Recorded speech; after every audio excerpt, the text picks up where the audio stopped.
kita lanjutkan acara dulunya, oke? Mohon maaf. Assalamualaikum warahmatullahi wabarakatuh. Waalaikumsalam warahmatullahi wabarakatuh. Ya, Pak. Selamat pagi Pak Kalis. Selamat pagi Pak Samsul. Oh, kita ketemu yang keberapa kali ya Pak? Kelima kayaknya ya. Iya, kelima kalinya. Sudah semakin gini ya Pak, Iya. Sudah sering ketemu juga Pak. Iya Pak. Ini sesuai dengan kesepakatan kita. Ini saya ingin diperkenalkan enggak nih ya mensupervisi Pak Kalis ini. Terima kasih Pak, sangat berterima kasih, sangat membuka tangan untuk Pak Samsul untuk supervisi. Ini hanya ya Pak, ini berbagilah ya Pak ya, ini bukan saya sebagai pengawas loh Pak ya. Ini hanya berbagilah, nanti mungkin sesekali nanti ya Pak Kalis juga bisa memberikan supervisi kepada saya. Iya, terima kasih Pak, ini untuk bisa meningkatkan. Jadi beban ya Pak Joko ya, Pak Kalis ya. Enggak. Ini untuk meningkatkan kompetensi saya juga. Oh iya. Ini biar lebih mantap. Ini kira-kira untuk supervisi hari ini kita sepakati apa Pak yang fokus pada apa nih? Ya, nanti untuk yang fokus yang akan kita bahas adalah nanti mungkin kompetensi yang apa sih yang ingin dikembangkan dari seorang coach, ada mungkin guru penggerak yang tergantung kompetensinya apa sih yang mau dikembangkan gitu. Pengembangan kompetensi seorang coach begitu Pak ya? Kalau saya salah. Oke Pak Kalis, mungkin saya diizinkan ya ikut. Ya, terima kasih Pak.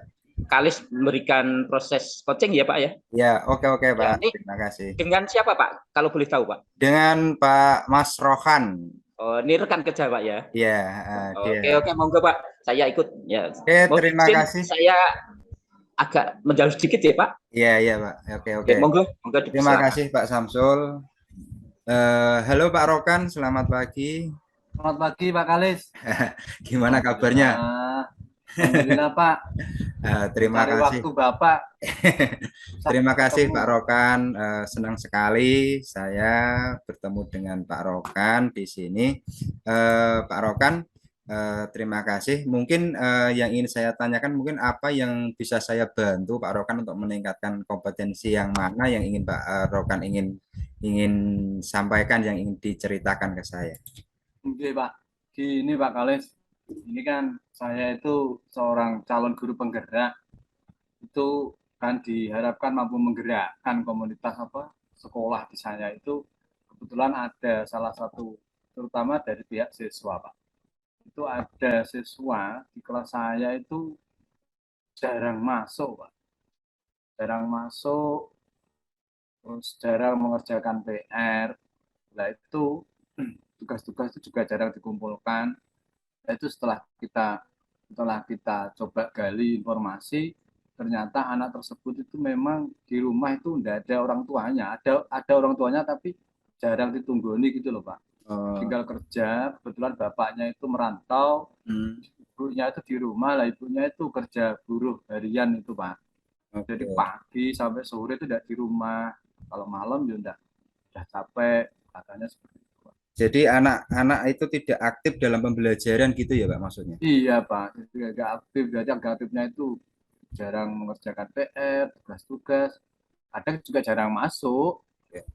Tapi untuk di rumah mungkin dia waktu belajarnya mungkin itu ya Pak. Menurut Bapak gimana waktu belajarnya di rumah? Iya. Karena akhirnya kemarin kan kita coba gali informasi kenapa toh anak seperti ini. Itu kita tanya anaknya itu, kenapa kamu nggak mengerjakan PR? Itu alasannya karena belajarnya nggak ada yang nemeni gitu. Nah, terus ibumu kemana? Ibu kerja terus, lah pulangnya jam 9 malam gitu.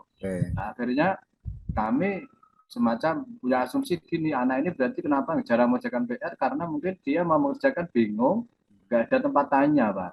Oke. Seperti itu. Atau apa mungkin di sekolah Pak Rokan mungkin ada semacam komunitas atau mungkin organisasi gitu, ada enggak ya Pak? Untuk komunitas orang tua atau mungkin apa gitu? Ada sih memantau. Ada paguyuban tuh ada Pak, paguyuban wali murid per kelas itu ada. Mungkin yang untuk khusus kelas, Pak, mungkin dari guru agar bisa memantau kegiatan anak itu di rumah mungkin ada enggak? Sampai saat ini sebatas ya informasi komunikasi dengan orang tua yang bersangkutan saja, Pak. Oh gitu ya. Jadi kebetulan orang tuanya anak itu ketika kita konfirmasi itu kita kerja, Pak, sibuk. oh gitu. Nah, cuman akhirnya gini, Pak Kalis. Kemarin tuh kami coba memberikan solusi gini, ya alternatif solusi lah. Itu teman yang paling dekat rumahnya, Pak. Itu kita pesen nih kalau bisa nanti belajarnya sama namanya tuh Rizal, Pak. Kita R ya, Rizal, inisialnya Rizal gitu aja. Itu temen nih, kamu mainnya belajarnya malam di rumahnya Rizal, atau Rizal kamu ajak ke rumahmu biar dia ada temennya belajar gitu, Pak. Temen satu kelas, Pak. Oh gitu. Jadi teman yang dekat dengan Rizal itu ya, Pak. Mungkin bisa Iya, dimanfaatkan untuk membantu pembelajaran. Nah, apa untuk menjamin apa gimana proses temannya ini agar bisa membantu Rizal itu kira-kira apa ya, Pak? Mungkin yang teknik yang mungkin bisa Pak Rokan terapkan agar ya. Selama ini kita coba gini, di samping nanya ya Pak, perkembangan anak, misalnya tugasnya digarap atau tidak, tugas-tugasnya dikerjakan atau tidak, itu juga kita tanya bersangkutan, tadi malam belajar enggak? Belajar Pak, sama siapa? Sama ini. Itu sementara itu Pak. Sampai itu juga gitu Pak, kita minta tolong. Kebetulan kan ada guru, teman guru yang rumahnya itu dekat oh gitu. dekat dengan anak tersebut. Itu kita suruh Bu, namanya Bu, inisialnya Bu Dewi lah. Bu Dewi itu tolong kalau malam itu coba panjenengan pas longgar jalan-jalan sambil mantau rumahnya Rizal, anaknya belajar atau tidak gitu. Tanpa harus nanya masuk, nggak usah Bu, karena kita coba melihat dari pantauan saja, ada tanggung jawab.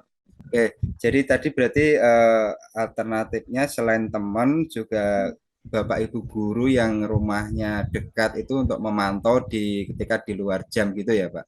Ketika di luar jam pelajaran. Oke.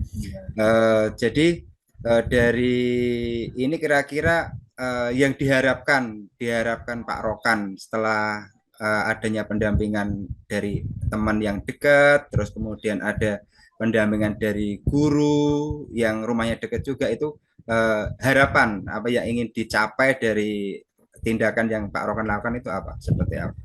Ya, dari usaha yang kita lakukan itu kita berangan-angan atau Iya, iya kita berangan-angan ya, gimana kalau misalkan kita sudah menerapkan ini kira-kira ya, anak seperti apa? ya, semoga nanti kekurangan anak tersebut inisial R Rizal tadi Ya, itu bisa lebih meningkat. Minimal ya. yang pertama itu tingkat kerajinannya, Pak. Oke ya untuk Jadi kerajinan masuknya itu mungkin ya Pak Rokan kerajinan ya, masuk biar minimal itu rajin itu dulu. dulu.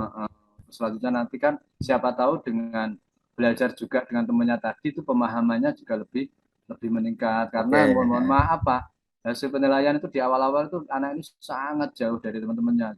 oh gitu. Nah, jadi Jarang dengan masuk ke Partai Garap.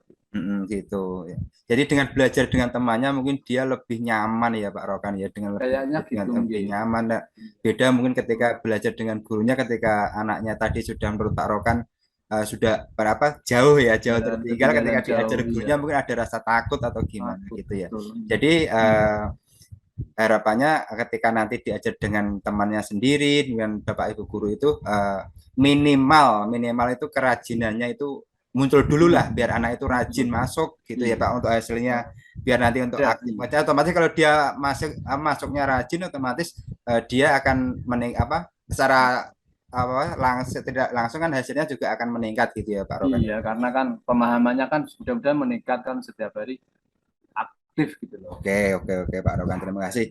Berarti untuk pertemuan kali ini bisa ditarik kesimpulan Pak Rokan berarti gimana menurut kesimpulannya Pak Rokan? Ya, berarti nanti gini Pak, untuk mengatasi atau bahasanya kita meningkatkan kemampuan anak tadi dalam hal pembelajaran itu yang pertama adalah yang awalnya adalah kita tingkatkan kedisiplinnya dulu Pak. Ya. Jadi sering masuk, terus yang kedua kita carikan teman yang menurut dia nyaman belajar gitu.